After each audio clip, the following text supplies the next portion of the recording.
Pemirsa, pekerja ber-KTP DKI Jakarta yang memiliki gaji maksimal 6,2 juta rupiah bisa menikmati transportasi umum gratis. Namun syaratnya harus memiliki kartu pekerja Jakarta atau KJP. Dan berikut langkah-langkah membuat KJP.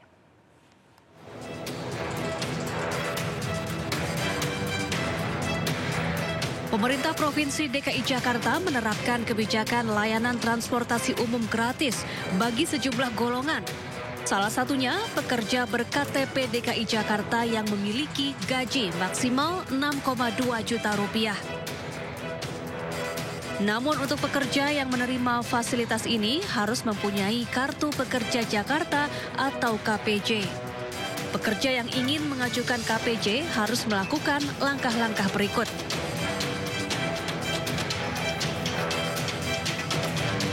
Pertama, menyiapkan sejumlah dokumen, antara lain fotokopi KTP, kartu keluarga,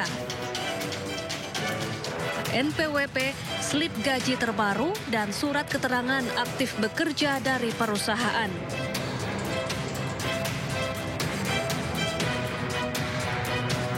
Pekerja kemudian mengunduh format pengajuan KPJ.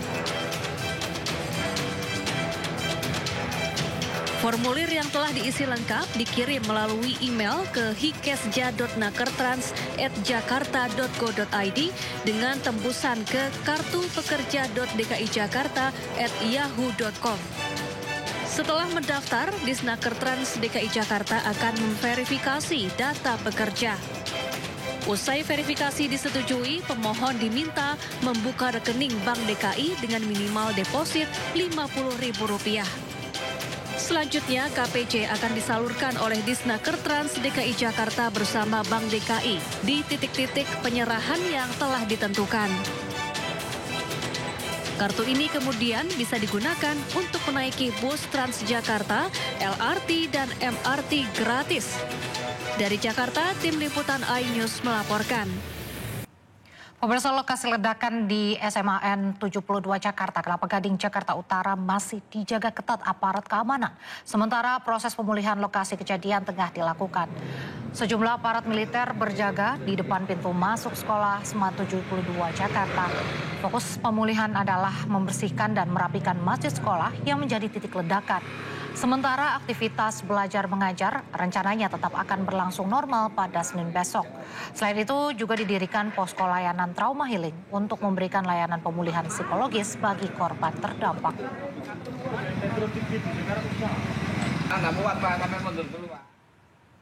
Pasca ledakan di SMAN 72 Jakarta, KPAI memastikan proses belajar mengajar akan berlangsung daring.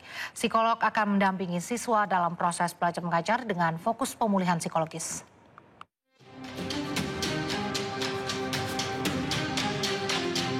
Pasca ledakan yang terjadi di SMAN 72 Jakarta, pemerintah dan pihak terkait terus melakukan koordinasi memastikan kondisi korban terdampak.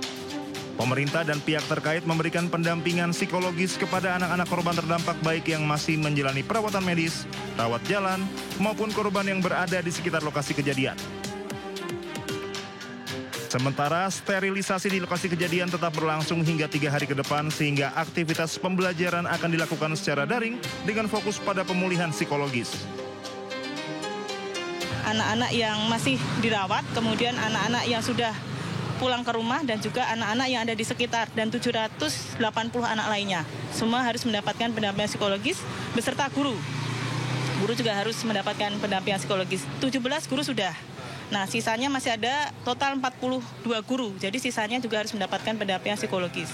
Kemudian yang kedua untuk pembelajaran dipastikan bahwa besok pembelajarannya secara online.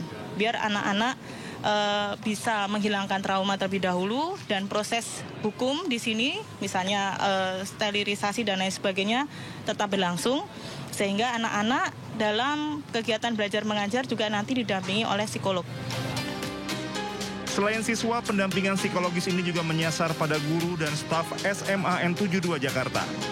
Dari Jakarta, Hadisti Arifa, Rama Romadona, iNews melaporkan. Kementerian Pekerjaan Umum memastikan akan kembali memberikan diskon tarif tol pada libur momen perayaan Natal dan Tahun Baru. Kementerian PU bahkan sudah membahas terkait besaran potongan tarif tol dengan Badan Usaha Jalan Tol atau BUJT. Menteri Pekerjaan Umum Dodi Hanggodo memastikan pemerintah akan kembali memberikan diskon tarif tol pada masa libur Natal dan Tahun Baru. Terkait besaran diskon tarif tol, pemerintah tengah berkoordinasi dengan Kemenko Bidang Perekonomian.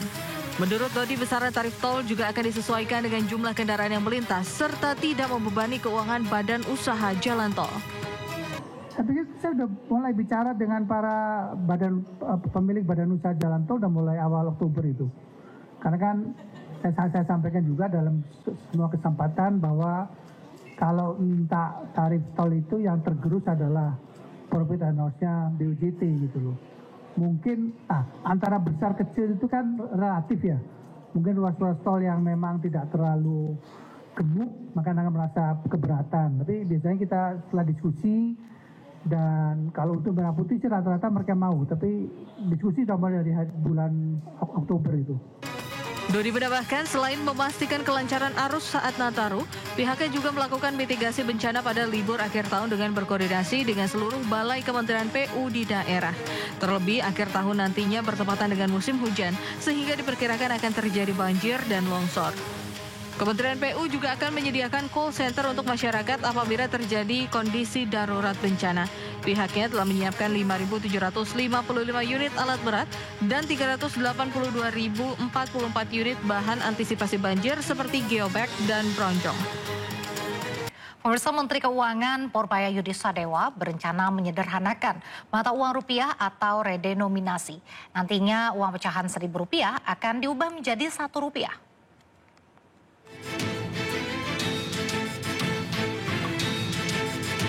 Menteri Keuangan Purbaia Yudi Sadewa berencana menyederhanakan mata uang rupiah atau yang dikenal dengan kebijakan mengubah Rp1.000 menjadi Rp1. Rencana ini tertuang dalam Peraturan Menteri Keuangan tentang Rencana Strategis Kementerian Keuangan tahun 2025-2029. Kini pemerintah tengah menyiapkan rancangan undang-undang tentang perubahan harga rupiah atau redenominasi. Aturan itu ditargetkan rampung pada tahun 2027 mendatang.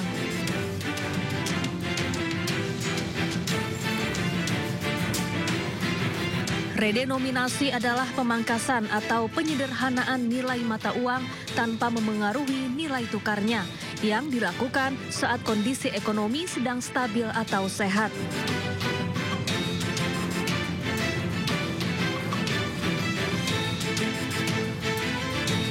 Contohnya, uang pecahan Rp1.000 diubah menjadi Rp1.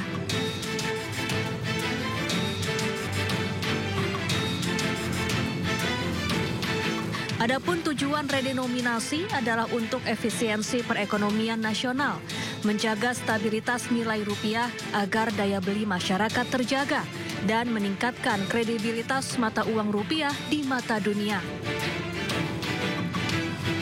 Rencana redenominasi rupiah sebetulnya telah lama bergulir sejak 2013 lalu. Rencananya 3 angka 0 dalam mata uang rupiah akan dihilangkan. Tim Liputan iNews melaporkan.